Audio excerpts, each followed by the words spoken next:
Mute करायला सांगा. मध्ये मध्ये डिस्टर्बन्स होते. बरेच जण आहेत जे चालू ठेवतात आणि मध्ये बोलत राहतात. ते डिस्टर्ब होतं मग. हो, सर्वांना ती विनंती आहे की मध्येच हा म्यूट अनम्यूट कोणी करू नका. सरळ जेव्हा तुम्हाला जेव्हा वेळ बोलायचे ना, हं. बोलायच्या वेळेस तुम्ही अनम्यूट करू शकता. आता म्यूट करून ठेवा म्हणा माझे सगळ्यांना. आता ते जे सध्या तुमचं जेव्हा बोला. करायची सुरुवात. हो हो करा. हो, जय गुरुदेव. पुन्हा एकदा सर्वांचं मनापासून स्वागत करतो आजच्या सत्संगामध्ये.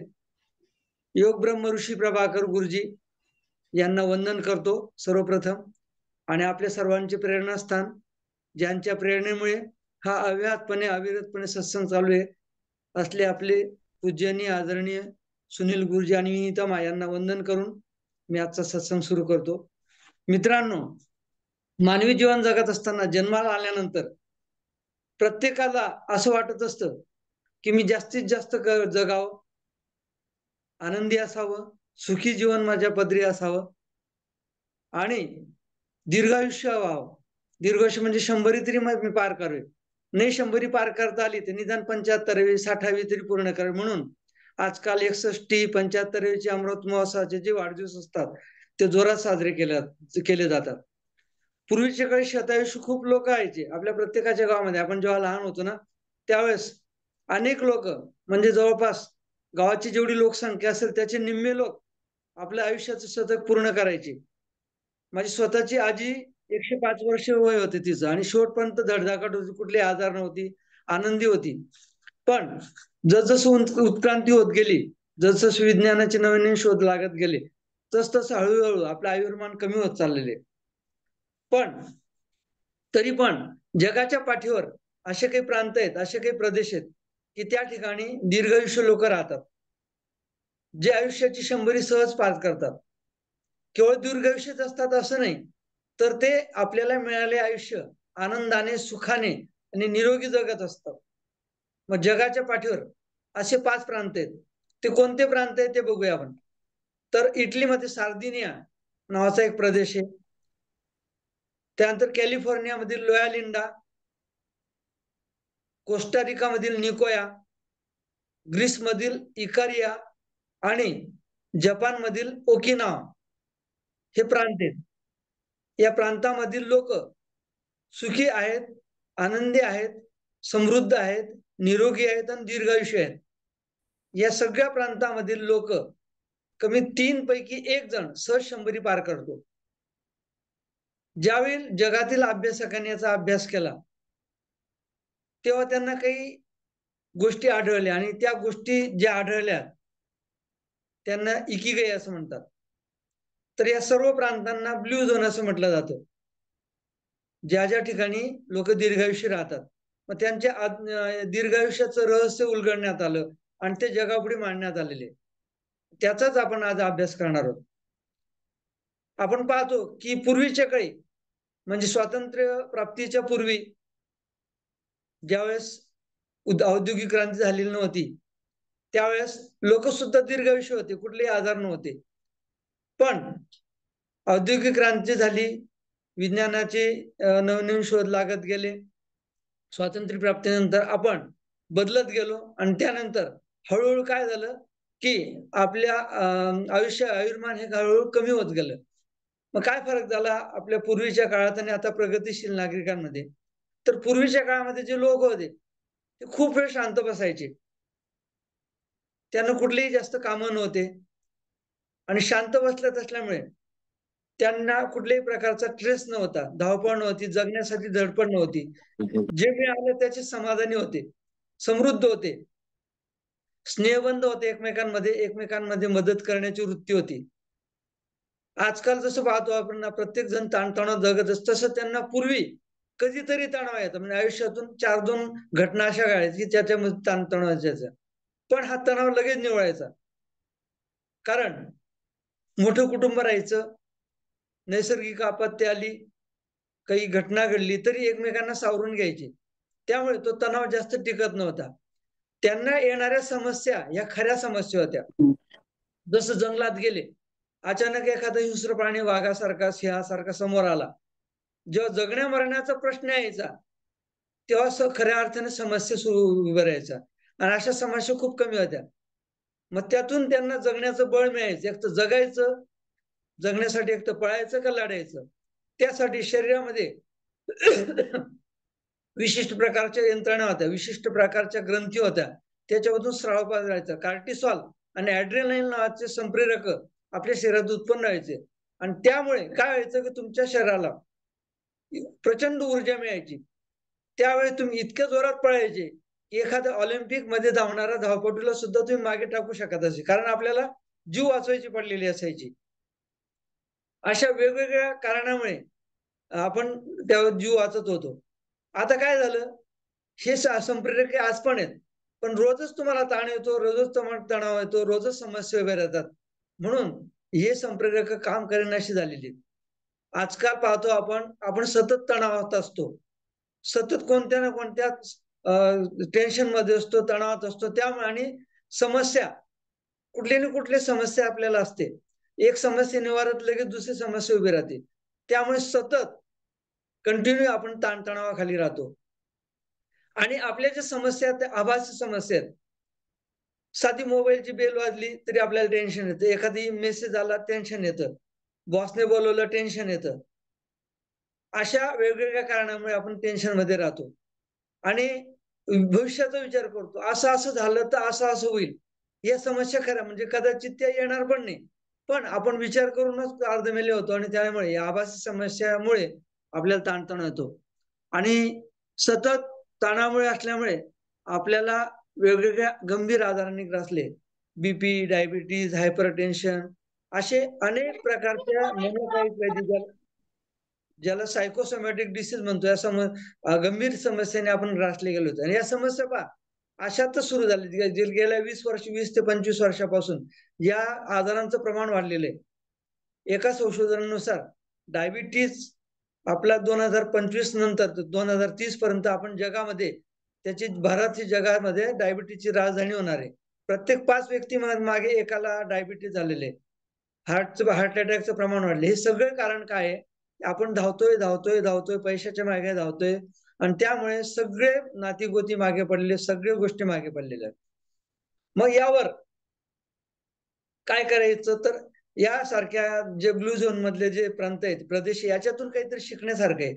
काय शिकता येईल, काय करता येईल, हे लोक का सुखी आहेत, का दीर्घायुष्य जगतात, का निरोगी आहेत, याचा आपल्याला आजच्या या क्लासमध्ये शोध घ्यायचा आहे, आजच्या सत्संगामध्ये शोध घ्यायचा आहे. तर हे जे 5 प्रदेश मी सांगितले, या 5 प्रदेशामधील लोक जे सुखी आहेत, आनंदी आहेत, याचे काय कारण आहे, या कारणाचा हळूहळू आपल्याला शोध घ्यायचा आहे. त्यांनी आपल्या जगण्याचे नियम बनवलेले आहेत आणि त्या नियमाच्या अधीन राहून ते जगतायत. ते नियम स्वतःचे समजून जगतायत आणि त्यामुळे सुखी आहेत. मग कोणते नियम आहेत ते थोडक्यात बघूया. त्यांनी जे 10 नियम बनवले आहेत. सगळ्यात पहिला नियम, स्टे यंग, डोंट रिटायर. जपानमध्ये रिटायरमेंट किंवा निवृत्ती हा शब्दच नाहीये. जपानमधील लोक सेवानिवृत्तीनंतर मरेपर्यंत किंवा 100 नंतरही त्यांच्या आवडीचं काम करत असतात. अनेक लोक पहिली रिटायरमेंट झाल्यानंतर दुसरं काम शोधतात आणि त्यांना सहज मिळतं. सतत कार्यरत राहतात. कार्यरत राहणे हा जीवन जगण्याचा खूप मोठा मंत्र आहे. आपण काय करतो पहा, एकदा रिटायरमेंट झालं की हुश, संपला आता, आणि मग मी आता रिटायर झालोय, मी आता कुठलंही काम करणार, मला आता निवांत बसू द्या, मला निवांत आराम करू द्या. आराम हा शब्द तुमच्या मेंदूला पोहोचतो आणि त्यानंतर इथं जो सुपर कॉम्प्युटर असतो तो आपल्या संपूर्ण शरीराला संदेश देतो की काय, तू आता रिटायर झालेले आहे. आणि मग तुम्ही जेव्हा ही संकल्पना आपल्या शरीरात, आपल्या मनाने घेतात, त्यावेळेस काय होतं, हळूहळू तुमचं शरीर निष्क्रिय व्हायला लागतं. आपल्या शरीरामध्ये अनेक हार्मोनल चेंजेस होत असतात, अनेक वेगवेगळे संप्रेरक असतात आणि एजिंग फॅक्टर जो आहे, म्हणजे वय वाढण्याचा जो फॅक्टर, तो झपाट्याने काम करायला लागतो. मग तुम्ही जे 20 वर्षात जे म्हातारे होणार असतात ते 5 किंवा 10 वर्षात लवकर म्हातारे व्हायला लागतात. त्यामुळे जपानी लोक, विशेष करून ओकिनावा प्रांतातील लोक, हे रिटायरमेंट हा शब्दच स्वीकारत नाही. आजकाल तुम्ही त्यांच्या प्रांतामध्ये गेलं 100 पार केलेले लोक प्रत्येक जण त्यांच्या आवडीचं काम करतात. प्रत्येक जणाच्या घराभोवती एक परसबाग आहे, छोटीशी शेती असते आणि ते काय करतात की त्या ठिकाणी आपल्या आवडीचं भाजीपाला, फळझाडं, फुलझाडं, भाज्या, वेगवेगळ्या भाज्या त्या ठिकाणी लावतात आणि ते कुठल्याही प्रकारचं कीटकनाशक किंवा कुठल्याही प्रकारचं रासायनिक केमिकल्स नसलेलं अन्न, ताजं अन्न, ताजी शुद्ध हवा घेऊन ते खात असतात. मग आपल्या आवडीचं काम, कोणाला गार्डनिंग आवडतं, कोणाला स्वयंपाक करायला आवडतं, कोणाला स्विमिंग आवडतं, कोणाला ट्रेकिंग आवडतं. तुम्हाला जे आवडतं, ज्याला जे आवडतं ते करत असतात. आणि कार्यरत राहणं. जपानी लोक खूप व्यायाम करतात अशातला भाग नाही. ते व्यायाम करतात, पण कमी व्यायाम करतात, पण सतत कार्य राहतात. नेहमी ऍक्टिव्ह राहतात कुठल्या ना कुठल्या. जपानी माणूस असं झोपलेला आहे, आडवा पडलेला आहे, हे असं कधीच दृश्य तुम्हाला दिसणार नाही. कुठेही जा तुम्ही. आणि हे त्यांचं दीर्घायुष्याचं सर्वात मोठं रहस्य आहे किंवा मोठं कारण सांगता येईल. दुसरा नियम त्यांनी असा केलेला आहे, टेक इट स्लो. निवांत राहा आणि धावपळीपासून दूर राहा. आपण काय करतोय पहा, रोजच्या जगण्यामध्ये आपण सतत धावपळ करतोय. जेव्हापासून मुलगा मोठा होतो त्याला कळायला लागतं. आपण पैशाला खूप मोठी व्हॅल्यू दिलेली आहे. जगाला पैसा लागतो हे खरं आहे. पण किती पैसा लागतो? माणसाने किती पैसा कमवावा? याला काही लिमिटेशन आहेत का नाही? मर्यादा आहेत का नाही? आपण काय करतो? खूप पैशाच्या मागे धावतोय. मला खूप पैसा मिळाला, खूप प्रॉपर्टी कमवली म्हणजे मी खूप सुखी होईल, अशी आपली धारणा झालेली आहे, अशी आपली संकल्पना झालेली आहे. आणि हे केव्हा कळतं? ज्यावेळेस वेळ निघून गेलेली असते. आपण काय करतो? पैशाच्या मागे धावतोय. थांबायचं नाव घेत नाही आणि ह्या पैसा कमवण्याच्या नादामध्ये एकदाची वयाची 35शी-40शी ओलांडली की वेगवेगळे आजार लावून घेतो स्वतःला. थांबतच नाही. आणि मग मिळवलेला पैसा काय करतो? ते झालेले आजार दुरुस्त करण्यासाठी तेच पैसा वापरतो. शेवटी काय? कमवलं होतं काय? मिळालं काय? काही नाही. आणि शेवटी शरीराची जी हानी व्हायची असते ती झालेली असते. मग आपलं जगणं खूप कमी होऊन जातं. म्हणून काय पैसा निश्चित कमवा. पैसा कमवणार पण किती कमवायचा याचं सुद्धा आपण भान ठेवलं पाहिजे. रोजच्या जगण्यापासून स्वतःसाठी वेळ द्यायला तयार नाही आपण. कमीत कमी स्वतःला सकाळी 1 तास व्यायाम, संध्याकाळी 1 तास व्यायाम. कुटुंबासाठी आपण कुटुंबासाठी वेळ देत नाही, स्वतःसाठी वेळ देत नाही, साठी वेळ देत नाही, कोणासाठी नातेवाईकाला वेळ देत नाही, मित्राला वेळ देत नाही. ज्यांच्यापासून आपल्याला एनर्जी मिळते, ज्यांच्यापासून आपल्याला आनंद मिळतो, अशांना आपण वेळ देत नाही. आणि ज्यावेळेस वेळ देतो त्यावेळेस सगळं काही निघून गेलेलं असतं. आयुष्याच्या ऐन उमेदीच्या काळात आपण त्यांना दूर लोटतो आणि जेव्हा आपल्याला त्यांची गरज असते तेव्हा त्यांच्या जवळ जाण्याचा प्रयत्न करतो, पण ते आपल्याला स्वीकारत नाही अशा वेळेस. जा तू आणि तुझा पैसा. म्हणून निवांतता असली पाहिजे. पूर्वीचे काही हेच होतं ना, काही कसली जगण्याची धावपळ नव्हती, काही नव्हते. बरं ते काही सुखी नव्हते का? आनंदी नव्हते का? निरोगी नव्हते का? आपल्यापेक्षा कैक पटीने सुखी होते, कैक आनंदी होते. आज आपण पाहतो, आपण लाखोनी करोडो रुपये कमवतो, तरी पण जे सुख हवंय ते मला पैशाच्या माध्यमातून मिळत नाहीये. म्हणून टेक इट स्लो, निवांत राहा. धावपळीतून कधीतरी निसर्गात जा, निसर्गाचा आस्वाद घ्या, आनंद घ्या. जपानी लोकांनी तिसरा नियम बनलेला हराहाची, ज्याला म्हणतात हराहाची बुक. म्हणजे काय? आपल्याला क्लासमध्ये सांगितलंय की कमी खाणारे लोक दीर्घायुष्य असतात. हे बिंबवलं गेलेलं आपल्याला क्लासमध्ये. मग त्यांनी काय केलं, नियम बनवला की आपण जे खातोय ते फक्त 80% भोजन करायचं. त्यासाठी जपानी लोकांच्या ज्या प्लेट्स असतात, ते आकाराने छोट्या असतात. जपानी लोक भोजन करताना भोजन हा किंवा अन्न प्राशन करणे हा दीर्घायुष्याचा खूप मोठा मंत्र आहे. आपण नेहमी ऐकतो की सकस खा, चांगले खा, कमी खा. आणि आपल्या फूड क्लासमध्ये पण आपण काय खावं, काय नाही खावं हे पण शिकलोय. आपण किती इम्प्लिमेंट करतो हे ज्याचं त्याने ठरवावं. जपानी लोक जवळपास 206 प्रकारचे अन्न घेत असतात आणि त्यांच्या दैनंदिन आहारामध्ये किमान 18 प्रकारचे अन्न असतात. 18 प्रकारचे अन्न म्हणजे काय? त्यांचं जे ताट पाहिलं ते सप्तरंगी किंवा इंद्रधनुष्य रंगाचं असतं. म्हणजे काय? वेगवेगळ्या रंगाच्या भाज्या, वेगवेगळ्या रंगाचे फळं, त्याच्यामध्ये सी फूड्स वगैरे सगळ्यांचा समावेश असतो. आणि एकदा भोजन केल्यानंतर, एकदा जेवण केलं, हात धुतले, तर पुन्हा दुसऱ्या वेळेच्या जेवणापर्यंत ते कधीच काहीच खात नाही. आपल्या सवयी बघा तुम्ही. मी जेव्हा प्रवासाला जातो ना रेल्वेने वगैरे, तेव्हा पाहतो की काही लोक असे असतात की प्रत्येक स्टेशनवर काहीतरी खात घेत असतात. खरं म्हणजे खाणं हे जगण्यासाठी असलं पाहिजे, असा एक नियम आहे. पण काही लोकांकडे पाहिल्यानंतर असं वाटतं की जगण्यासाठी नाही, तर हे खाण्यासाठी जन्माला आले काय, असं वाटायला लागलं. पिठाची गिरणी पाहतो आपण, तो सुद्धा गिरणीवाला ते पहिलं दळण पूर्ण निघाल्याशिवाय दुसरं दळण टाकत नाही, पण आपलं हे चरवण चालूच असतं. म्हणून कमी खा, चांगलं खा, सकस खा, ज्याच्यामुळे आपल्या शरीराला फायदा होईल असं खा.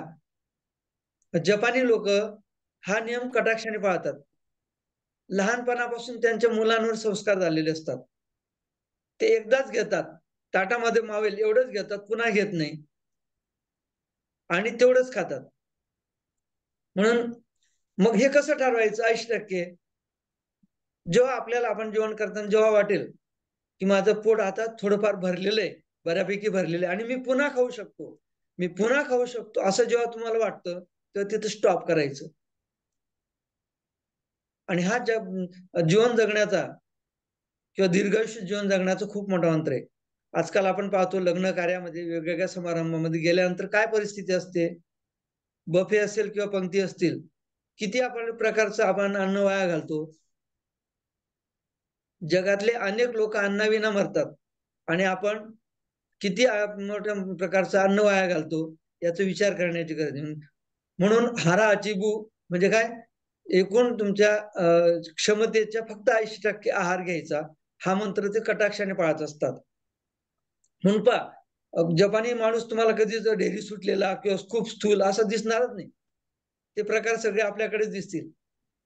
म्हणून हा मंत्र सर्वात महत्वाचा आहे. चौथा नियम त्यांनी पाळलाय मोआई. मोआई म्हणजे काय? कॉमन पर्पज ग्रुप, म्हणजे जीवनाशी निगडीत होणं. जपानी लोकांनी काय केलंय पहा, की समवयस्क जे लोक असतात त्यांनी वेगवेगळ्या प्रकारचे ग्रुप तयार केलेले. अगदी म्हणजे शाळा कॉलेज पासून तर मोठे होईपर्यंत. आणि हे ग्रुप काय करतात? एकमेकांशी रिलेटेड असतात. त्यांचं रिलेशनशिप खूप स्ट्रॉंग असतं. आणि यामुळे काय होतंय, की एकमेकांच्या सुख-दुःखामध्ये ते मदत करतात. बरेचसे ग्रुप काही वर्गणी जमा करतात आणि महिन्याच्या शेवटी किंवा महिन्यातून एकदा दोनदा ते एकत्र जमतात. मग काय करतात?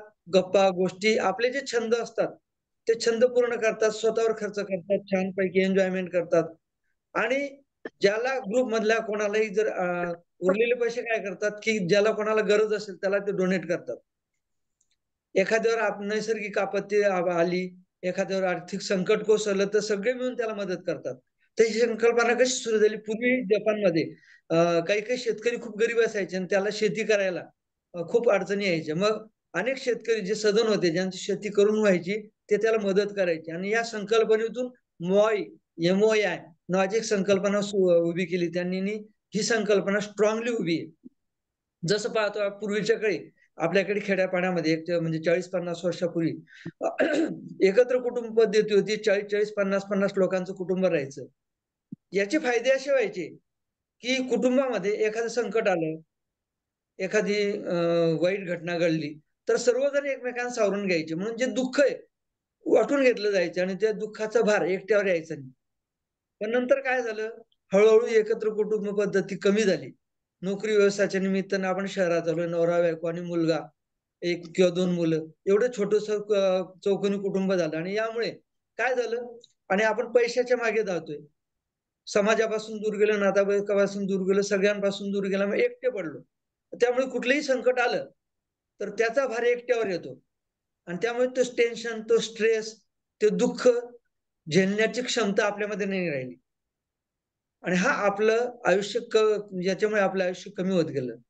मोआई नावाची संकल्पनामुळे काय होतं, की अनेक त्या ठिकाणी वेगवेगळ्या प्रकारचे मग लहान मुलांचा ग्रुप असेल, लहान मुलांच्या शाळेतला जो ग्रुप असेल तो अनेक काळ म्हणजे म्हातार होईपर्यंत किंवा अनेक काळापर्यंत तो ग्रुप टिकतो. असं नाही, की 2-5 वर्ष टिकले आणि ते सोडून दिलं असं नाही. तर अनेक वर्ष आजकाल पहा तुम्ही WhatsApp वगैरे सोशल मीडिया आल्यापासून अनेक शाळांमध्ये 10वी-12वीचे मुलांचे गेट टुगेदर सुरू झालेले आहे. खूप चांगली संकल्पना आहे ती पण.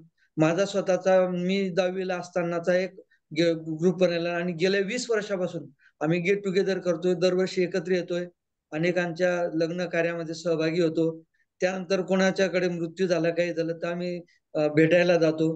तर ही संकल्पना पण सुरू होते आपल्याकडे. आणि त्याच्यामुळे काय होतं, एकमेकांना मी एकटा नाही, माझ्या मागे कुणीतरी आहे, ही जी भावना आहे ना, ही खूप स्ट्रॉंग आहे. ही मनाला खूप आधार देते. तुम्ही शरीराने जर नसले सोबत, तर तुम्ही मनाने असतात. किमान आपण फोनवर तरी बोलतो ना, अरे बाबा काय चाललं, काय नाही, कसं चाललं तुझं, एखाद्यावर संकट कोसळलं, घाबरू नको, व्यवस्थित होईल, मी आहे ना, मैं हूं ना. एकाच प्रसिद्ध स्वामींचं वाक्य, का भिवू नको, मी तुझ्या पाठीशी. किती चांगला शब्द आहे. एवढं जरी तुम्हाला आपल्याला कोणी बोललं तर आपल्याला मनाला खूप मोठा आधार मिळतो.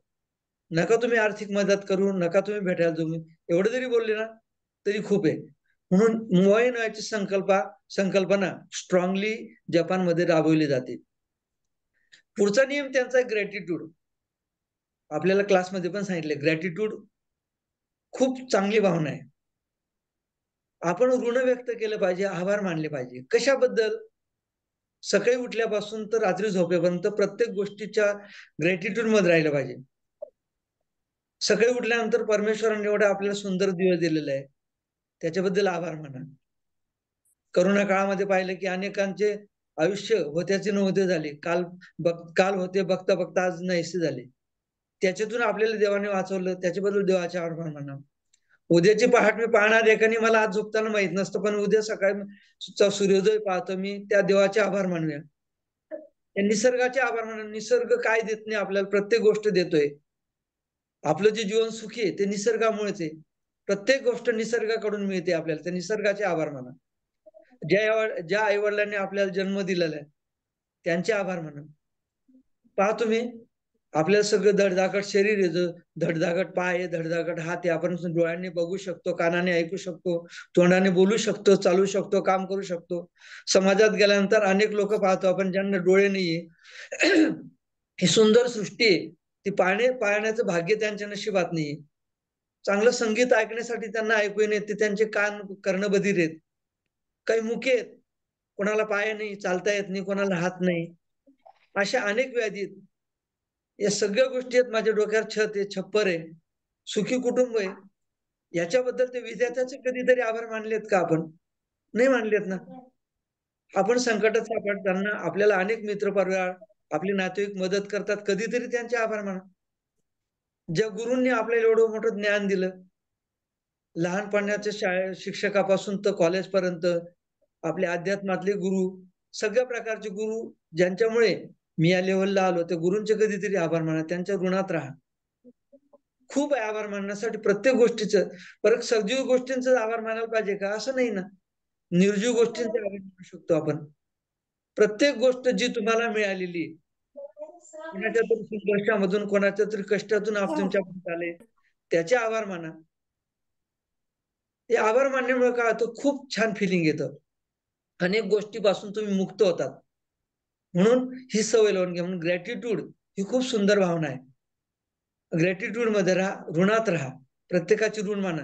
जाऊन त्यांच्या पायाच पडायला पाहिजे, त्यांना मिठीच मारायला पाहिजे, असं काही नाही. तुमच्या मनात तो भाव जर निर्माण होत असेल तर त्याच्यापेक्षा चांगलं सुख नाही. जपानी लोकांनी 6वा नियम बनवला, स्माईल. नेहमी हसत खेळत राहा. पहा इंग्रजीमध्ये म्हणे, loaf and the world laughs with you, weep and you will. जेव्हा तुम्ही हसत राहतात ना, तेव्हा सगळं जग तुमच्याकडे सोबत हसत राहतं, तुमच्याकडे आकृष्ट होतं, तुमच्या सोबत राहतं. पण तुम्ही जर रडत असाल तर तुम्ही एकटेच असता. हसतमुख राहिलं पाहिजे. बरं, हसायला काही पैसे लागतात का? काही नाही. जगामध्ये माणूस हा एकमेव असा प्राणी की ज्याला हसण्याचं वरदान लाभलेले. खळखळून हसल्यामुळे आपल्या अनेक आजार नाहीसे होतात, अनेक प्रकारचे व्यायाम आपल्याला मिळतात. मग हे पण सांगावं लागतं. पहा, तुमचा चेहरा किती सुंदर असला, पण तो जर रडका असेल, त्रासिक असेल, टेन्शन मध्ये असेल, तर तुम्ही कधीच सुंदर दिसू शकत नाही. पण तुमचा चेहरा कसाही असला, म्हणजे एक सुंदर स्मित असेल, तर पहा तुमच्याकडे लोक लगेच आकृष्ट होतात. तुमचा चेहरा लगेच सुंदर. छोटं बाळ असतं पहा, ते सतत हसत असतं, लगेच पटकन जावं त्याला घ्यावं असं वाटतं, त्याची पप्पी घ्यावीशी वाटते. का? हसतमुख असतं ना. हसतमुख लोकांकडे का आकृष्ट होतात? म्हणून स्वतःसाठी वेळ का? आजकाल पहा, लोक हसत नाही म्हणून लॉफ क्लब, हास्य क्लब काढायला लागले. बळजबरी करा होईना हसा, हसण्याचे व्यायाम करा. हसण्याचे व्यायामामुळे फायदे होतात. आणि सर्वात मोठा फायदा असा आहे की आपल्याला जो दुःख असतो, जो त्रास असतो, जो टेन्शन असतं, त्याच्यातून काही काळासाठी का होईना आपण मुक्त होतो. नाही तर काय आहे, जगराटी आहे, दिवसभराची दिनचर्या आहेच आपली. प्रत्येक कालाच्या पाठीमागे वेगवेगळे काम आहेत, वेगवेगळे त्रास आहेत. सुखी असं कोणीच नाहीये. प्रत्येकाच्या मागे काही ना काही व्यंजन आहेत. त्याच्यातच गुरफटून जायचं असेल, जे आयुष्याचा आनंद घ्यायचा असेल तर हसतमुख राहायला पाहिजे. आणि जपानी लोक हे पाळतात. जपानी लोकांनी 7वा नियम बनवलेला आहे, निसर्गासोबत राहा. निसर्गासोबत का राहायचं याच्याबद्दल खूप काही सांगता येणार आहे सारखं आहे. पण मला वाटतं प्रत्येकाला त्याची जाणीव. पहा तुम्ही, कधी काळी जर निसर्गात गेले, निसर्गासोबत 1 तासभर जरी राहिले तरी आपण सगळं विसरतो. निसर्ग काय देत नाही आपल्याला, स्वच्छ हवा देतो, सावली देतो, सगळं देतो. पावसाळ्याच्या दिवसात जर पाण्याचा ओघळ वाहत असतो. खूप शिकण्यासारखं निसर्गाकडे, वक्तशीरपणा निसर्गाकडे, देण्याचा भाव निसर्गाकडे, सगळं काही निसर्गाकडे जा. आजकाल काय झालं पहा, पर्यटन स्थळ जे होती निसर्गरम्य स्थळ, आजकाल माणसांनी एवढे घाण करून ठेवलेले, जा तिथं एन्जॉयमेंटच्या नावाखाली धिंगाणा चाललाय फक्त. पूर्वीचे एक 10-15 वर्षापूर्वी मी माळशेज घाटात गेलो होतो. इतकं सुंदर स्पॉट आहे, मला खूप आवडला. पण नंतर जेव्हा मी 4-5 वर्षांनंतर पुन्हा गेलो, इतका धिंगाणा. ते मुंबई पुण्याचे लोक यायचे, डीजे वाजवायचे, दारू प्यायचे, धिंगाणा घालायचे, डान्स करायचे. एन्जॉय करा, पण धिंगाणा नको. स्वच्छतेच्या नावाखाली आपण काय काय करतोय, निसर्गाला सुद्धा ओरबाडून काढतोय. म्हणून आजकाल निसर्गासोबत जा. आपण आता आमचे संभाजीनगरचे SSYचा ग्रुप आहे. आम्ही दर मागच्याच आठवड्यामध्ये साताऱ्याच्या डोंगर तिथं ट्रिप नेली, खूप एन्जॉय केला. आपले सगळं विसरून जातो, मुला बाळांसकट जेव्हा आपण निसर्गामध्ये जातो त्यावेळेस खूप एनर्जी मिळते आपल्याला. आणि ती एनर्जी आपल्याला बरेच दिवस टिकते. आपले दुःख, संकट, विवेचना हे सगळं विसरून निसर्गासोबत राहा, निसर्गावर प्रेम करा. आता जेव्हा तुम्ही गार्डनिंग करतात, बागकाम करतात, तेव्हा पहा, निसर्गासोबत राहण्याचा एक वेगळा आनंद असतो. तो वेगळा, आपला वेळही जातो, आपलं शारीरिक हालचाल होते, आनंद मिळतो, स्वच्छ हवा, सुंदर हवा मिळते, शुद्ध हवा मिळतं. अनेक गोष्टी आपल्याला निसर्गातून मिळत असतात. आणि म्हणून कधीतरी वेळ काढा, कंपल्सरी किमान प्रत्येकाने महिन्यातून 1दा-2दा का होईना निसर्गात गेलं पाहिजे. साधं तुम्ही आपल्या आश्रमात जरी गेले, आश्रमातलं वातावरण इतकं सुंदर आहे की असं वाटतं की तिथून निघूच नाही परत. अति सुंदर तलाव, पाण्याचे झरे, डोंगर, पक्षी, इतकं सुंदर वातावरण आपल्या जवळ आहे. जपानी लोकांनी 8वा आणि पुढचा जो नियम बनवला तो म्हणजे वर्तमानात राहा. आपण काय करतो, एक तर भूतकाळाचा विचार करतो किंवा भविष्यात करतो. भूतकाळ म्हणजे काय पहा, ज्याला आपण कधीच बदलू शकत नाही. तुम्ही त्याच्यावर किती विचार केला, आयुष्यात कधीतरी आपल्याकडून एखादी चूक झाली असते आणि तो विचार आपल्याला तोच असतो, मी असं नाही करायला पाहिजे होतं, असं नाही करायला पाहिजे. अरे झालं ना. भूतकाळ म्हणजे काय, प्रेत आहे, मेलेलं मड आहे ते. किती उकरलं तुम्ही त्याच्यातून काही निष्पन्न होणार नाही. म्हणून भूतकाळाचा विचार करायचाच नाही का, कधीतरी थोडाफार करा, ज्याच्यातून प्रेरणा घेऊन तुम्हाला काही शिकण्यासारखं असेल, भविष्यात काही सुधारणा करता येण्यासारखे असतील, अवश्य करायला पाहिजे. पण किती, अगदी क्षणभर. पण तेच ते मेलेले मड उकरत बसले तर काही फायदा होत नाही. मग त्याच्यामुळे काय होतं, आपण वर्तमानाचा आनंद घेऊ शकत नाही. मग भविष्याची चिंता करतो, माझ्या मुलांचं काय होईल, माझ्या मुलींचं काय होईल, माझ्या नातवंडांचं काय होईल, याचं काय होईल, त्याचं काय होईल. जे व्हायचं वेळ असेल ना ते होईल. तुम्ही आज कितीही विचार केला ते काही बदलणार आहे का? बदलेली जर तुम्ही त्याच्यावर ऍक्शन केली. पण सतत विचार करून, चिंता करून पण तुम्ही काय करतात, या क्षणाचा आनंद घेत नाही. हा क्षण कसा आहे, हा क्षण पुन्हा येणारा नाही. जसं पाण्याचा प्रवाह आहे, पण नदीच्या काठी बसलो आपण, पाण्याचा प्रवाह आपल्या समोरून येतोय, तो थांबतो का? तसाच निघून जातो, त्याला आपण अडू शकत नाही. तो येणारा क्षण असाच आहे, तो येईल. बरं, हे आयुष्य पुन्हा आहे का? कोणी पाहिलंय का? म्हणून जे आपल्याला आयुष्य मिळालेले आहे त्याचा आनंद घ्यायचा असेल तर वर्तमानात राहायला पाहिजे. त्या वर्तमानातील प्रत्येक क्षणाचा आनंद घ्यायला पाहिजे. गुरुजींनी आपल्याला खूप छान सांगितलेले, खूप सुंदर सांगितलेले, अनेक उदाहरणं दिलेत गुरुजींनी. त्याचा कधीतरी विचार करतो का आपण? म्हणून वर्तमानात राहा, वर्तमानात सोबत राहा, वर्तमानात जगा, वर्तमानातल्या क्षणाचा आनंद घ्या. आणि हा जपानी लोक, त्याच्यामुळे काय होतं, तुम्ही स्ट्रेसलेस राहता. आपल्याला ताण काय येतो? आपण भूतकाळात घडलेल्या घटनांचा विचार करतो किंवा भविष्यातलं चिंता करतो. त्याच्यामुळे आपल्याला सतत ताणतणाव असतो. तुम्ही वर्तमानासोबत राहिले, वर्तमानाच्या क्षणासोबत राहिले, तुम्हाला ताण येणारच नाही. त्याचा आनंद घेत राहाल तुम्ही. जपानी लोकांचा पुढचा नियम आहे की वर्षातून प्रत्येकाचा एक दिवस वाढदिवस येत असतो आणि प्रत्येक जण स्वतःचा वाढदिवस खूप जोराने साजरे करत असतात, जोमाने. आणि त्यातला म्हणजे 61, 75वी, 100वी असेल तर ते बघायला कामच नको. तर मग जपानी लोक काय करतात की स्वतः संकल्प करतात की पुढच्या वाढदिवसाला मी आजच्यापेक्षा अधिक तंदुरुस्त राहील. मग ते तंदुरुस्त जर राहायचं असेल तर मला काय करावं लागेल? आपण पहा, आता काल परवा 1 जानेवारी गेला. अनेक लोक 31 डिसेंबरला संकल्प करतात. काय करतात? मी 1 तारखेपासून असं करेल, तसं करेल, व्यायाम करेल, प्राणायाम करेल, यू करेल, त्यू करेल. हा संकल्प किती दिवस टिकतो? 1 तारखेला केलेला संकल्प फार झाला तर 2 तारखेपर्यंत. 2 किंवा 3 तारखेपर्यंत. ही कन्सिस्टन्सी आपल्याकडे नाही. पण हे कन्सिस्टन्सी ते पाळतात.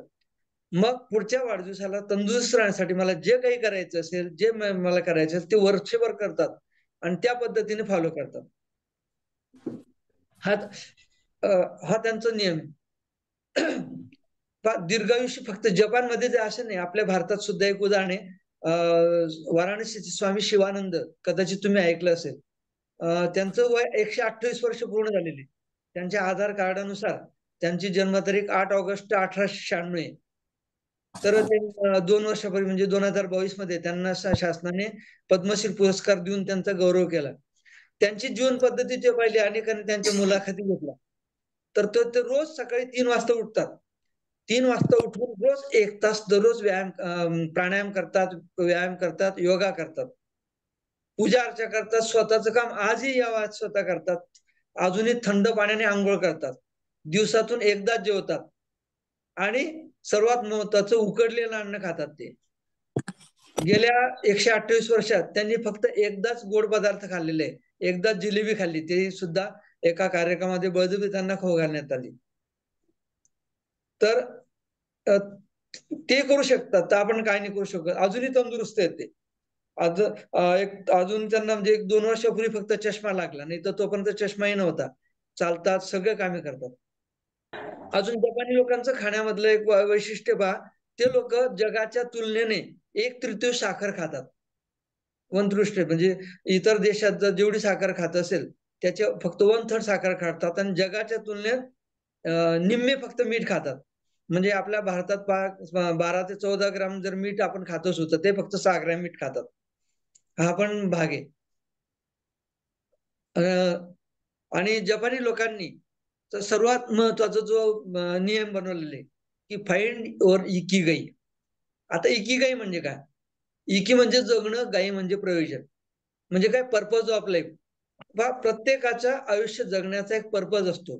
तुमच्या अंतरंगात मध्ये डोकावलं तर तुमचं आयुष्य जगण्याचा जो लाईफ आहे, पर्पज आहे किंवा उद्देश आहे किंवा प्रयोजन आहे, जे जर तुम्हाला सापडलं तर तुम्ही आनंदी जीवन जगू शकतात. आणि ते त्यांनी शोधले, त्यांना ते मिळाले म्हणून ते आनंदी आहेत. इकिगाई म्हणजे काय? तर ते आपण पाहणार आहोत. तर इकिगाई म्हणजे सांगितलं की तुम्हाला आयुष्य जगण्याचं पर्पज. मग ते शोधायचं आपल्याला. मग ते कसं शोधायचं? त्यासाठी स्वतःला आपल्याला काय करावं लागेल? 4 प्रश्न विचारावे लागणार आहेत. कोणते प्रश्न विचारायचे? सर्वात पहिला प्रश्न असा आहे की तुम्हाला काय आवडतं? What you love.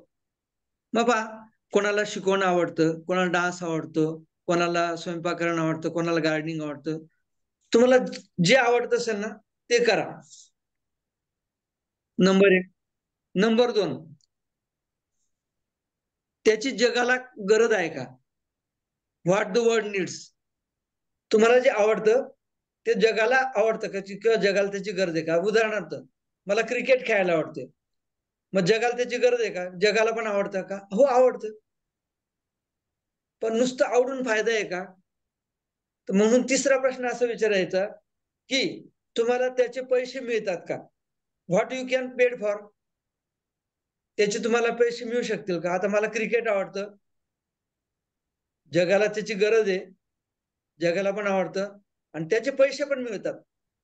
जसं पहा तुम्ही वीरेंद्र सेहवाग असेल, विराट कोहली असेल, रोहितच असेल किंवा MS धोनी, या लोकांनी किती पैसे कमवले? करोडमध्ये पैसे कमवले.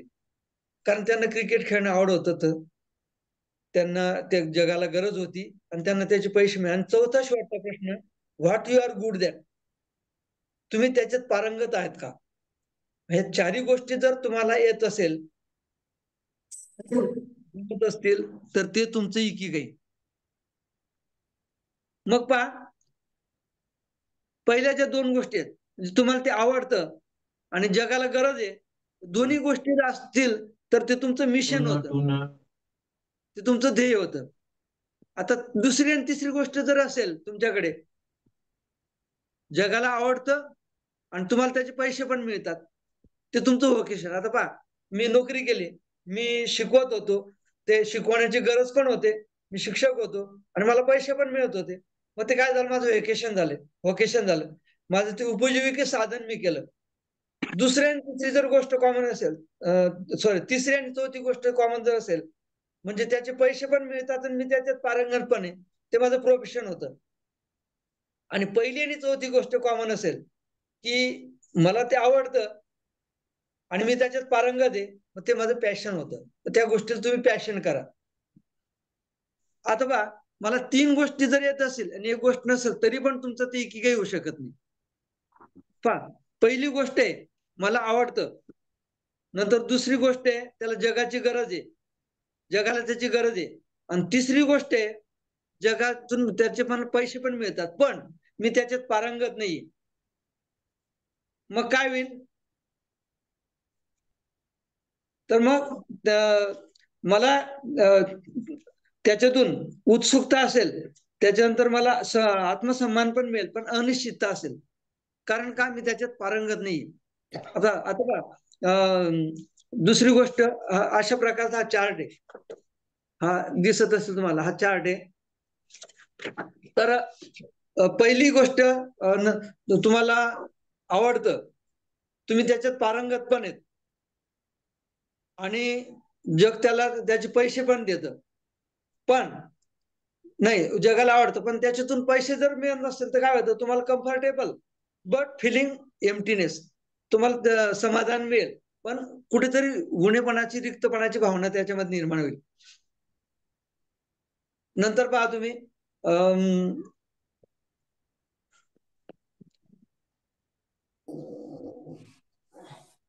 तर काही गोष्टी पहा की तुम्हाला आवडतं, तर जगाला त्याची गरज पण आहे आणि त्याला पैसे पण मिळतात, पण त्याच्यामधून तुम्हाला काय होईल, सॅटिस्फॅक्शन मिळेल. पण जगाला जर त्याची गरज नसेल तर तुम्हाला सॅटिस्फॅक्शन मिळेल पण फिलिंग युजलेसनेस, तुम्हाला काहीतरी युजलेसनेस वाटेल.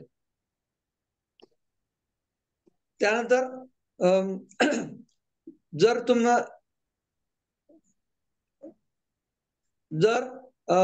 तुम्ही त्या एखाद्या गोष्टीमध्ये पारंगत आहेत, त्याच्यानंतर तुम्हाला त्याचे पैसे पण मिळतात, पण जर तुम्ही जर त्याचं तुम्हाला ते आवडत नसेल तर तुम्हाला काय होईल, delight by fullness but no wealth, तुम्हाला त्याचे पैसे नाही मिळणार. या चारही गोष्टी जेव्हा साध्य होतील त्यावेळेस ते तुमचं खरं इकिगाई असेल. आता काय करायचं आपल्याला, इकिगाई कसं शोधायचं? जोपर्यंत तुमचं स्वतःचं इकिगाई तुम्हाला मिळत नाही तोपर्यंत तुम्हाला फुलफिलनेस मिळणार नाही, तोपर्यंत आपण त्याच्यामध्ये करू शकत नाही. मग काय करायचं, तुम्ही जो कागद घेतलाय तो कागदाचे काय करा, असे 4 भाग करा, असे मधोमध एक आडवी घडी आणि एक उभी घडी करा आणि क्लॉकवाईज डिरेक्शन में सर्वात पहिला जो कोपरा आहे तिथे एक गोष्ट लिहायची, I love this work, I am expert at too. मला ते काम आवडतं आणि मी त्याच्यात पारंगत पण आहे. कोणत्या गोष्टी आहेत त्या लिहा तुम्ही. सगळ्यात पहिली गोष्ट काय आहे, मला ते काम करायला आवडतं आणि मी त्याच्यामध्ये एक्सपर्ट आहे, मी त्याच्यात पारंगत आहे. अशा कोणकोणत्या गोष्टी आहेत त्या तुम्ही लिहा त्याच्यातल्या. त्यानंतर नंबर 2 मध्ये पहा, I love these works but I am not good at it. मला ते आवडतं पण मी त्याच्यात पारंगत नाही. नंबर 2.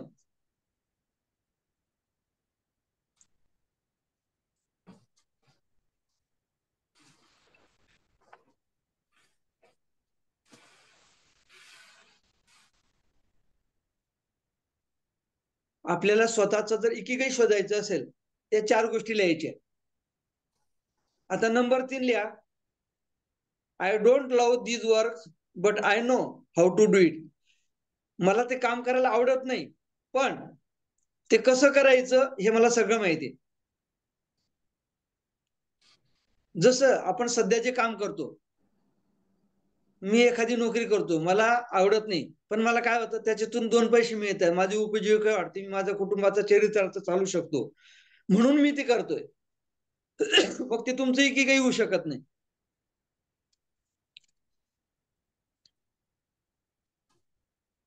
आणि सगळ्यात चौथा नंबरचा पॉइंट आहे, neither love these works nor know how to do it.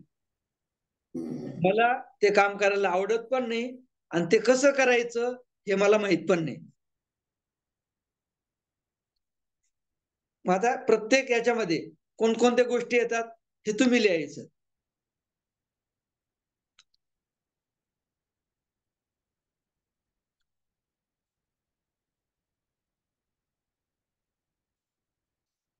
आता उदाहरणार्थ कार्पेंट्री मला आवडत पण नाही आणि मी ते कसं करायचं ते मला पण माहित पण नाही.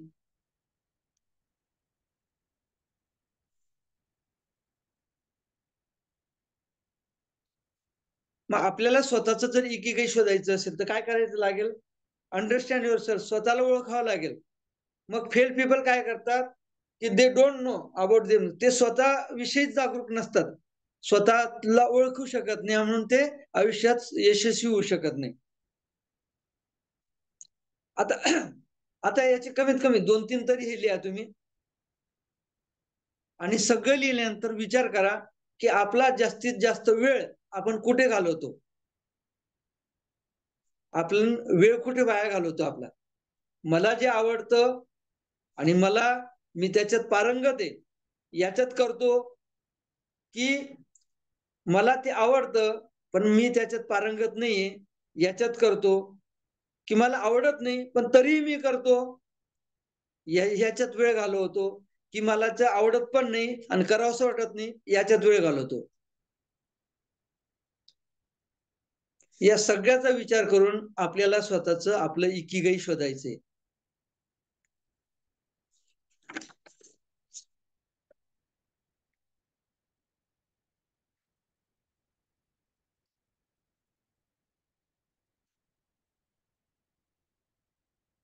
मी या सगळ्यांचा विचार जर केला आणि ज्या वेळेस प्रत्येकाचं इकिगाई वेगळं असतं, प्रत्येकाचं जीवन जगण्याचा उद्देश वेगळा असतो, प्रत्येकाचं पर्पज ऑफ लाईफ वेगळं असतं. ज्या दिवशी तुम्हाला आपल्या स्वतःची इकिगाई सापडेल त्या दिवशी तुम्हाला जगण्यातला खरा आनंद मिळेल आणि मग तुम्ही पण दीर्घायुष्य व्हाल, तुम्ही पण आनंदी व्हाल, तुम्ही पण निरोगी व्हाल.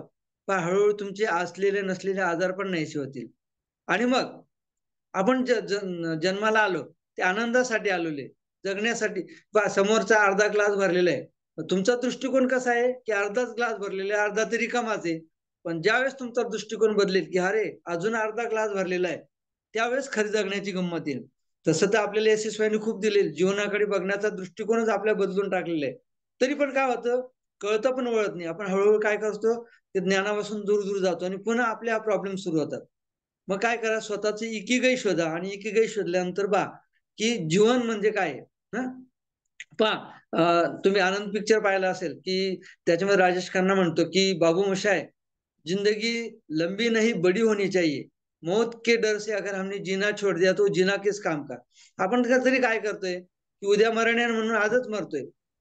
आपल्याला जिंदगी लंबी पण पाहिजे आणि बडी पण पाहिजे. प्रचंड मोठं आयुष्य आहे, प्रचंड लांब करा त्याला, जे मोठं पण करा आणि लंबी पण करा आणि मोठं पण करा.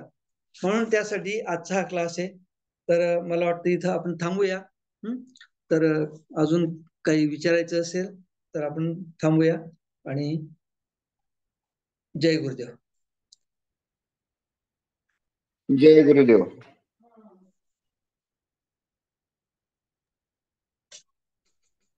जय गुरुदेव लक्ष्मणजी. जय गुरुदेव. जय गुरुदेव. खूप छान, सुंदर समजावून सांगितलं इकिगाईचा अर्थ. SSYचं हेच एक महात्म्य आहे ना, की आपल्याला बऱ्याच याच्यात म्हणजे असं होतं ना, की आयुष्य निघून जातं आपलं इकिगाई शोधण्यात. बरोबर ना? राईट. SSYने फार सोपी केलंय. छान, खूप छान सांगितलं.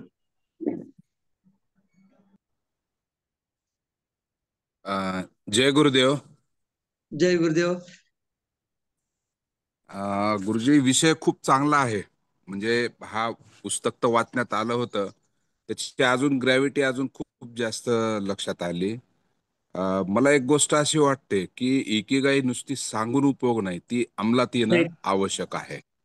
आता बरोबर. जेवढे क्लासमध्ये असतील एक 30-35 जण, तर त्याच्यापैकी किती जण फॉलो करतील आय डोंट नो. जसं तुम्ही उदाहरण दिलं की 31 डिसेंबरला आपण एखादा संकल्प करतो आणि तो दुसऱ्या तिसऱ्या दिवशी विसरून जातो.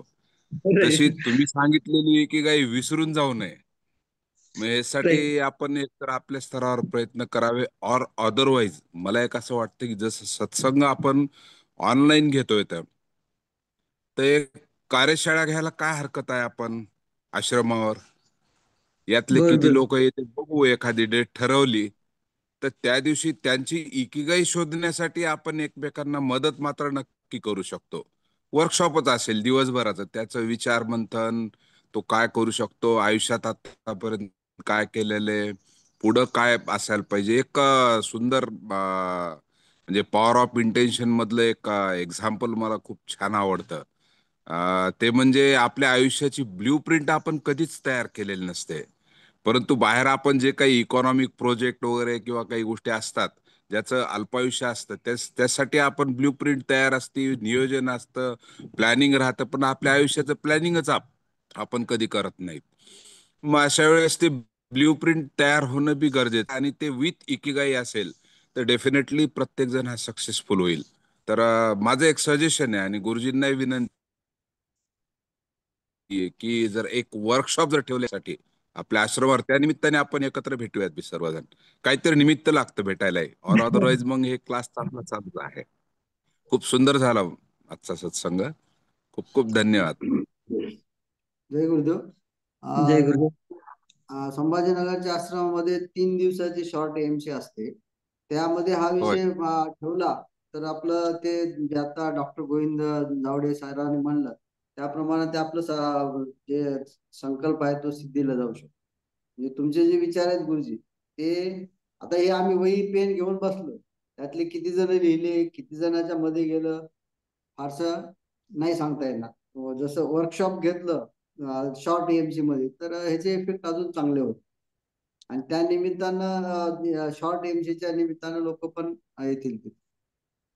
आता ह्याच्यात एक माझं उदाहरण सांगायचं झालं तर मी 2003 ला SSY केलं. मला काय फार असं लेक्चर देता येत नाही किंवा भाषण देता येत नाही, कोणाला समजून सांगण्याची काही कला नाही माझी.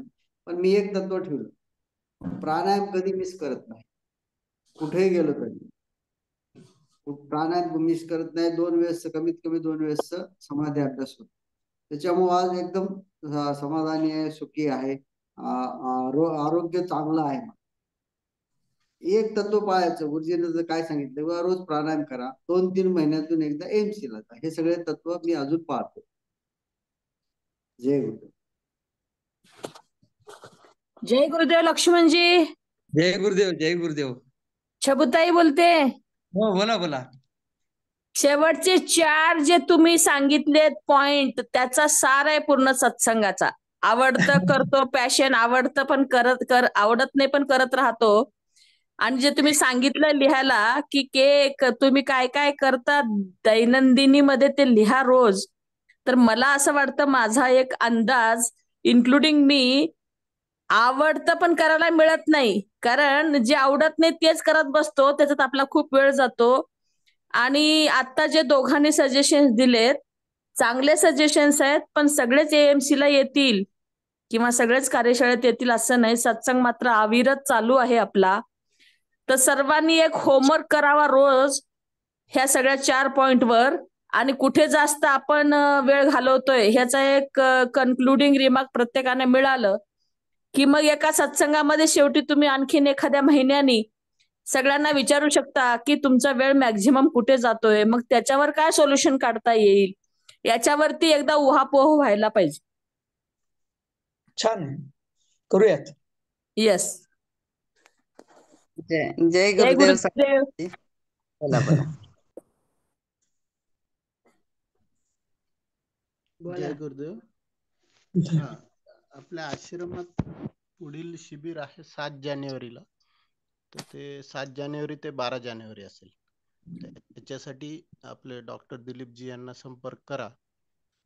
त्यामध्ये तुम्ही सहभागी होऊ शकतात. आणि दुसरं एक आहे की सुनील गुरुजी आपली भाव समाधी ट्रेनिंग घेणार आहेत. तर ते दत्ताजी म्हणून आपले जे टीचर आहेत, तर त्यांना तुम्ही संपर्क करा. भाव समाधी ट्रेनिंग BST साठी आत्तापासूनच तयारी लागेल. त्यासाठी तुमचे जे होमवर्क असतात ते जर व्यवस्थित झाले तर ती साधना आपली व्यवस्थित होती. तर त्यासाठी ज्यांना त्यात सहभागी व्हायचं आहे तर त्यांनी दत्ताजींना संपर्क करा. त्याचे मेसेज ग्रुपवर आलेले आहेत आणि अजून येतील. किंवा जास्त ज्यांना माहिती पाहिजे ते मलाही फोन करू शकतात. जय गुरुदेव. जय गुरुदेव.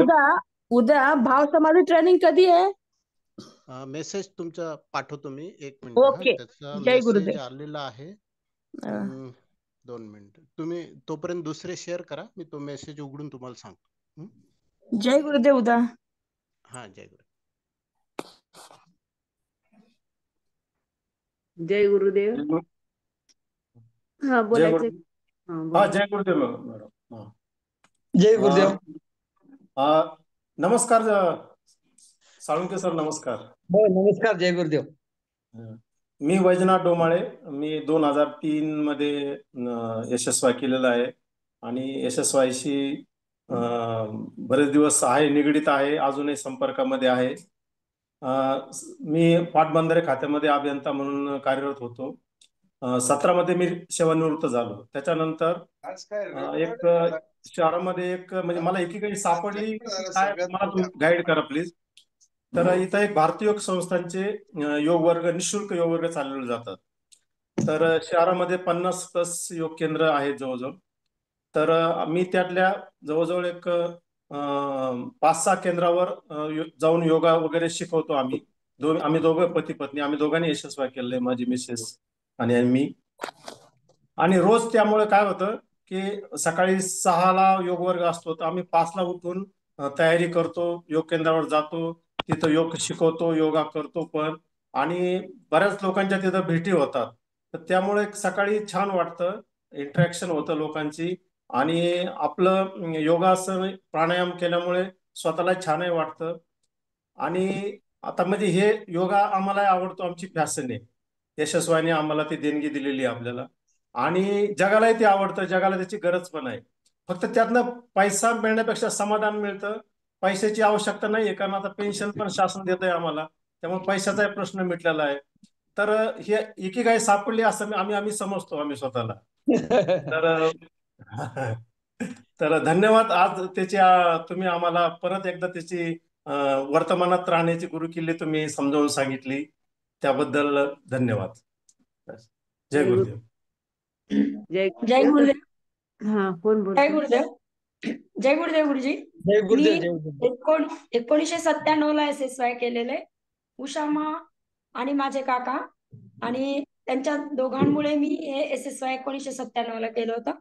गुरुजींचा सत्संग, हृदय संमेलन, भाव समाधी यामध्ये सगळ्यामध्ये मी पार्टिसिपेट केलं होतं. मी आता 2024च्या मेला रिटायर झाले. तर मला आज लक्ष्मण गुरुजींनी जे सांगितलं त्याच्यामुळे मला माझी एकेगाई सापडलेली आहे. मी रिटायर होण्याआधीच योगा क्लास आणि वर्कआउट, मेडिटेशन प्रॉपर स्वतःसाठी सुरू केलं होतं. पण मी आज जवळजवळ 35 लेडीजना घेऊन वर्कआउट, योगा क्लास आणि मेडिटेशन घेते. आणि इंद्रायणी केळकर मा, उषा मा आणि सुनील गुरुजी यांच्या सगळ्यांच्या सहवासाने अजून माझ्या SSYचं जे काही विसरलं होतं त्यामध्ये खूप मोठ्या प्रमाणात भर पडली. आणि मी मला स्वतःसाठी खूप छान, आणि जे मला काही आज समजलं नव्हतं की जे आपण करायला पाहिजे ते माझं पॅशन, ती माझी आवड, आणि येणारा म्हणजे मला पैसा कमवणं हा माझा काही हेतू नव्हता. जे आता गुरुजींनी सांगितलं की पेन्शन आहे, पैशाची काही गरज नाही, पण पैसा नाही मिळाला तर ते आपण आवडीने करत नाही. मग जेव्हा मी क्लास सुरू केला तेव्हा मला पैसा पण यायला लागला आणि लोक पण रिलॅक्स व्हायला लागले. मार्च मध्ये मी जेव्हा स्टार्ट केलं तेव्हा फ्री केलं होतं. तर फ्री जेव्हा केलं तेव्हा फक्त 5 लोक येत होते. जेव्हा मी पैसे चालू केले आज 35 लेडीज येत आहेत. मग लोकांचा दृष्टिकोन फुकट घेण्याचा नाही, जर फीस घेतली तर लोक प्रॉपर येतात. गुरुजी सांगायचे की तेव्हा आम्ही SSY ला फीस भरली होती, तर फीस भरल्यानंतर हातपाय बांधून दात काढल्यासारखं आहे असं गुरुजींच्या क्लासमध्ये मनीषजींनी सांगितलं होतं. पैसे दिल्यामुळं लोकांना वाटतं की माझे पैसे गेले, वसूल करायचे, त्यामुळे ते आपल्यामध्ये इन्व्हॉल्व होतात आणि मग ते प्रॉपर शिकतात आणि आपल्या सोबत चालतात. हे उषामा, मनीषजी आणि गुरुजींनी सांगितलेले जे विचार होते ते मी आता पूर्ववत रिटायर झाल्यानंतर ते वापरते, ते यूज करते. सगळ्यांचे धन्यवाद. जय गुरुदेव. जय गुरुदेव. दत्ताजी आपले जे टीचर आहेत कोपरगाव साईडला, जे BST बद्दल तुम्हाला माहिती देतील, त्यांचा फोन नंबर मी सांगतो, ज्यांना पाहिजे त्यांनी लिहून घेऊ शकता. त्यांचा नंबर आहे 99 22 17 53 54. परत एकदा सांगतो, 99 22 17 53 54. आणि चॅट मध्ये पण लिहून पाठवतो. जय गुरुदेव. जय गुरुदेव. जय गुरुदेव. सांग, बोलायचंय कोणाला? जय गुरुदेव. सुंदर सोळंकेजी खूप छान सांगितलं. आणि सर्वात महत्वाचं म्हणजे त्याच्यामध्ये गुरुजींनी एका टॉक्समध्ये उल्लेख केलेला आहे की किरीट झू म्हणून आहे की 6 कुटुंबाचं पालकत्व घेत असतात.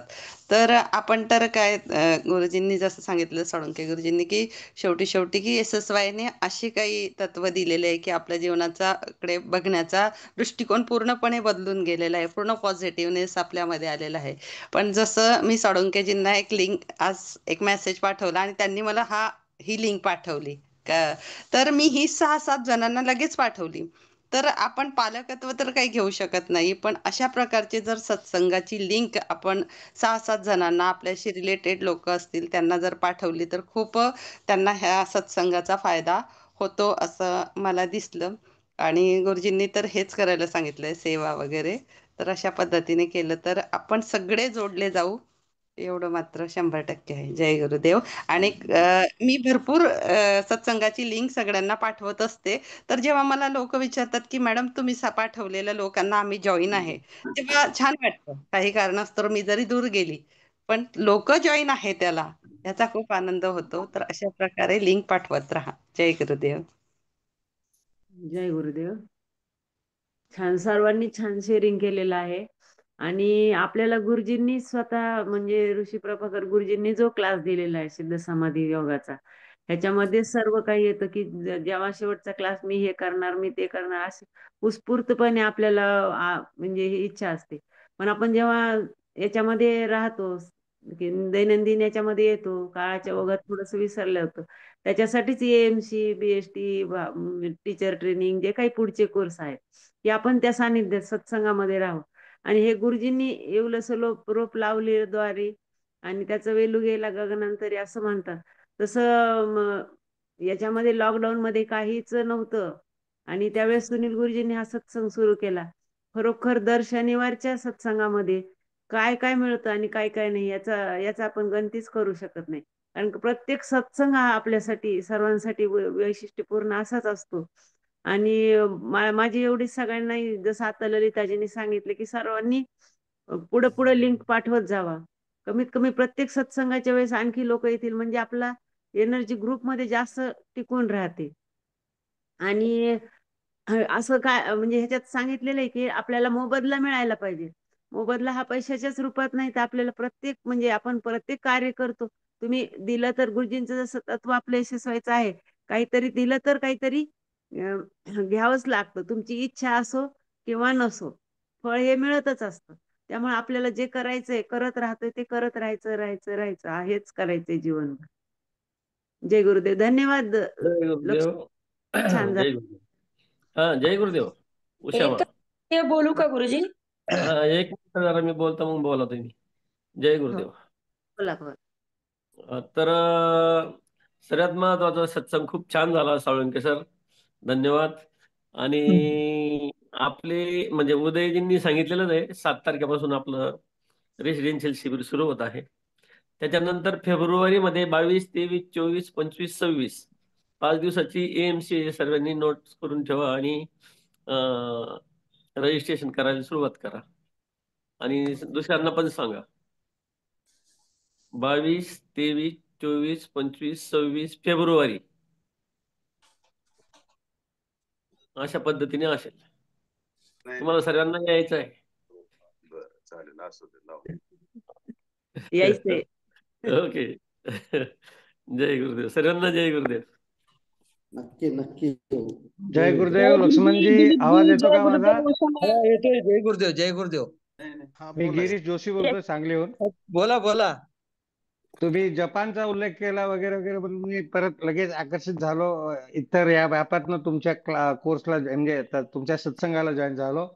एक तरी मी अगोदर सांगेन की ज्याने SSY अगदी डेडिकेटली सरेंडरफुल केलं आहे ते झपाटूनच गेलेले आहेत. काय आणि समजा नाही झालं तर संपूर्ण तुमचं लाईफ टर्नआउट तुम्ही रिपीटेडली व्हॉलंटिअरिंग करा, क्लासेस रिपीटेड करा, तर तुमचे कुठलेही प्रश्न राहत नाहीत.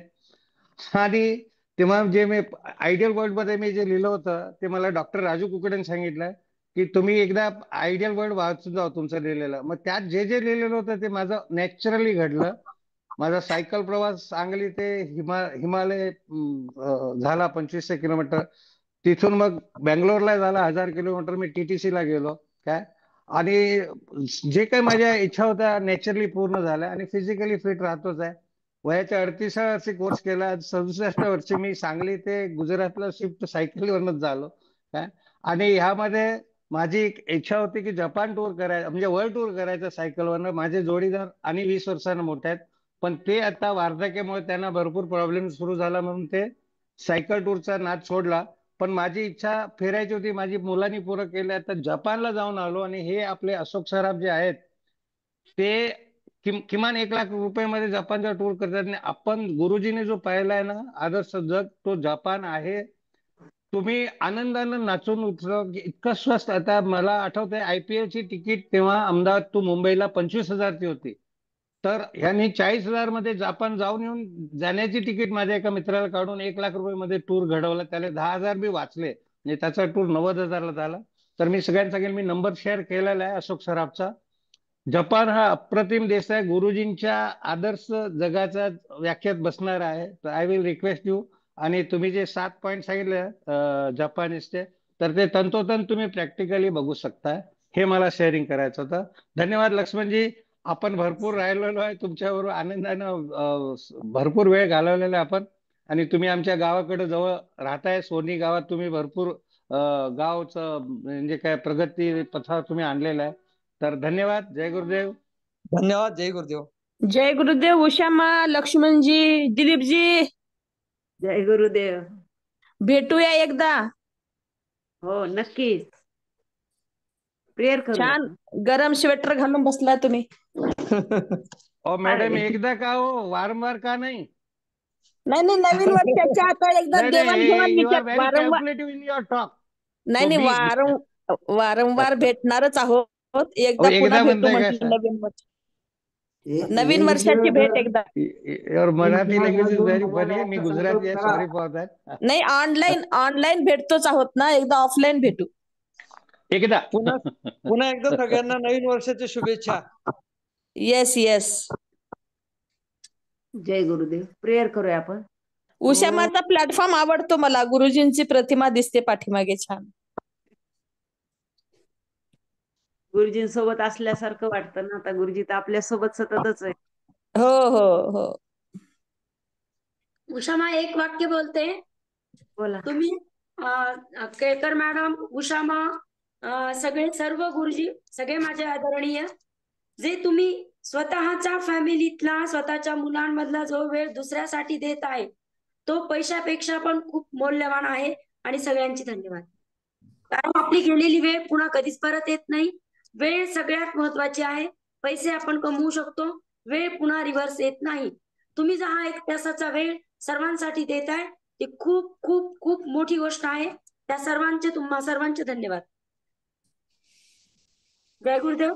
प्रार्थना जय. घ्या मग. हा. ओ ओ ओ असतो मा सद्गमय तमसो मा ज्योतिर्गमय मृत्योर्मा मृतमय. ओम शांती शांती शांती. ओम श्री विश्वेश्वराय नमः.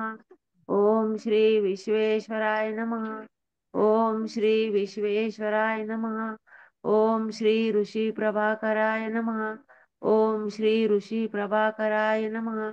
ओम श्री ऋषी प्रभाकराय नमः. हरि ओम. श्री गुरुभ्यो नमः. हरि ओम. जय गुरुदेव. जय गुरुदेव. जय गुरुदेव सगळ्यांना. एमसीला येत राहा वारंवार, 2 महिन्यातून 3 महिन्यातून वेळ काढून. जय गुरुदेव. जय गुरुदेव. जय गुरुदेव.